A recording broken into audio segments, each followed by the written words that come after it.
क्षमा माग नचेत इस्तफा दियो वन अधिकारी धमकाई मंत्री को ममता बानार्जी निर्देश। आसतु जानिबा एहार सर्विशेष खबर विषय। पश्चिमबंग सरकार मंत्री अखिल गिरी जड़े वन विभाग कर्मचारी को धमक देवा पर असुविधार पड़ जाइछन्ति। अखिल गिरींकर एही बयान को नहीं मुख्यमंत्री ममता बानार्जी तीव्र असंतोष प्रकाश करने सह क्षमा मागिबाकू किंबा इस्तफा देबाकू अखिल गिरी को निर्देश देइछन्ति।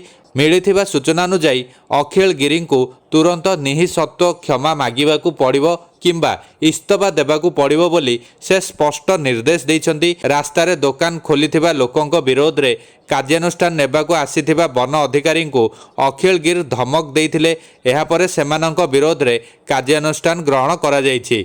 ममतांक कहिबा अनुसार राज्यर शासक दल तृणमूल कांग्रेस महिला वन अधिकारी को धमक देवा घटना को नहीं कठोर अभिमुख्य ग्रहण करिसंति।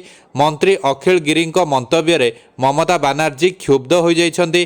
तृणमूल कांग्रेस सभापति सुब्रत बक्सी अखिल गिरी को फोन करी तुरंत निःसत्व क्षमा प्रदान करने को निर्देश देइछन्ति। क्षमा न मागिले तुरंत इस्तफा देबाकू निर्देश दिया जाइछि। सूचनायोग्य जे पूर्व मेदिनीपुर ताजपुर रे अनेक लोक वन विभाग जमी रे दुकान खोलिछन्ति। एही दुकान गुडी को हटाइबा पई शनिवार वन विभाग रो अधिकारी माने पहुंचीथिले। एही समय रे अखिल गिरी मध्य सेठारे पहुंचीथिले ओ वन कर्मचारी माननकु विरोध करिथिले।